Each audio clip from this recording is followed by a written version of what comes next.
دو categories ہیں جو 3 حرفوں سے زیادہ کی ہوتی ہیں، ایک ہے باب افعال اور ایک ہے باب تفعیل۔ ان کی مشترک خصوصیت یہ ہے کہ یہ لازم کو متعدی کرتے ہیں۔ لازم مطلب وہ فعل ہوتا ہے جو in it self is good enough. مثال کے طور پہ وہ کرسی پر بیٹھا، وہ کھڑا ہوا، اس کو مزید کوئی مفعول نہیں چاہیے ہوتا۔ لیکن اگر ہم کہیں کہ اس نے مارا، تو اب کسی کو مارا ہوگا تو کوئی ایک مفعول ریکوائرڈ ہوگا۔ یہ لازم اور متعدی کا فرق ہے۔ تو اب مثلا ایک فعل ہے علیما، اس نے جانا، یعلم وہ جانتا ہے۔ تو علیما یعلم سے باب افعال اگر کریں گے تو وہ بنتا ہے اعلم یعلم، اور باب تفعیل بنتا ہے علم یعلم۔ اس کا مصدر اعلام ہوتا ہے، اس کا مصدر تعلیم ہوتا ہے، جو ہم اردو میں بھی استعمال کرتے ہیں۔ دونوں کا مطلب ہے علم دینا۔ علیما جاننا، اعلما اور علامہ دونوں کا مطلب ہے علم دینا۔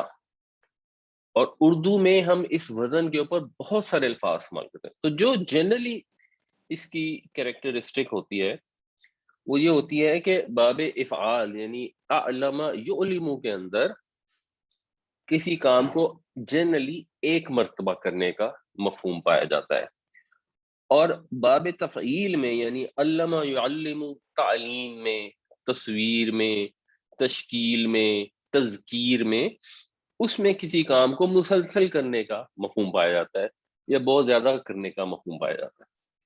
تو اگر ہم لفظ استعمال کریں خرجہ، وہ نکلا، تو اس سے اخرجہ ہوگا اس نے نکالا، اور خرجہ جس سے پھر مصدر بنتا ہے تخریج، اس کا مطلب ہوتا ہے اس نے بار بار ایفرٹ کر کے نکالا۔ تو یہ حدیثوں کی جو سند کی تحقیق کرتے ہیں نا، تو اس کو کہتے ہیں تخریج کی۔ تو اسی طرح اگر نزلہ ہے تو اس کا مطلب ہے وہ اترا۔ تو انزلہ کا مطلب بھی اس نے اتارا ہے، نزلہ کا مطلب بھی اس نے اتارا ہے، لیکن انزلہ کا مطلب ہوگا ایک ہی بار میں اتار دینا، اور نزلہ کا مطلب ہوگا وقفے وقفے سے اتار دینا۔ تو قرآن شریف کے لیے انزلہ اور نزلہ دونوں الفاظ استعمال ہوئے۔ ہم پیچھے سورہ بقرہ میں پڑھ رہے ہیں شہر رمضان الذی انزل فیہ القرآن، جس کے اندر قرآن نازل کیا گیا۔ تو وہ اس کا مطلب ہے ایک دفعہ اتارنا۔ اور ہم نے پڑھا ہے نحن نزلنا الذکر، آگے پڑھیں گے انشاءاللہ کہ ہم نے اس ذکر کو نازل کیا ہے۔ تو جو شہر رمضان میں رمضان کے مہینے میں نازل ہونے کا لفظ ہے، یا لیلۃ القدر میں نازل ہونے کا مطلب ہے، تو اس کا یا تو مطلب ہے کہ قرآن کا نزول شروع کب ہوا، ظاہر شروع تو ایک ہی دفعہ ہوتی ہے، وہ تو مسلسل نہیں ہوتی، یا اس کا مطلب یہ ہے کہ آسمان دنیا پہ جب وہ اتارا گیا لوح محفوظ سے، تو وہ والا ایونٹ جو ہے وہ شب قدر کو ہوا۔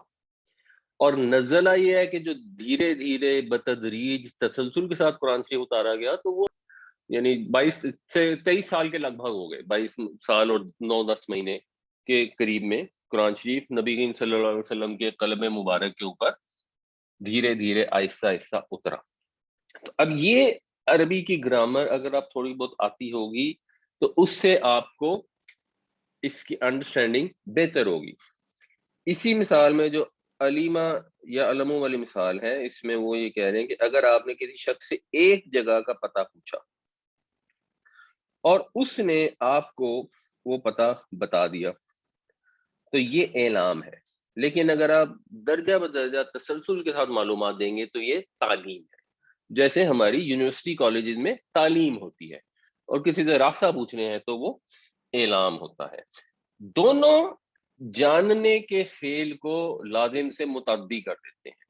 لازم اس سینس میں تھا کہ جاننے میں کوئی آپ کو دوسرا مفعول نہیں چاہیے، لیکن کسی کو جانکاری دینے میں اب آپ کو مفعول چاہیے کہ کس کو جانکاری دی۔ وہ دونوں میں وہی کام ہے، لیکن ان کے شیڈ کا فرق ہے۔ اور عربی زبان میں جو خوبصورتی ہے، اس خوبصورتی میں ایک بہت بڑی ریزن ان ابواب کی بھی ہے۔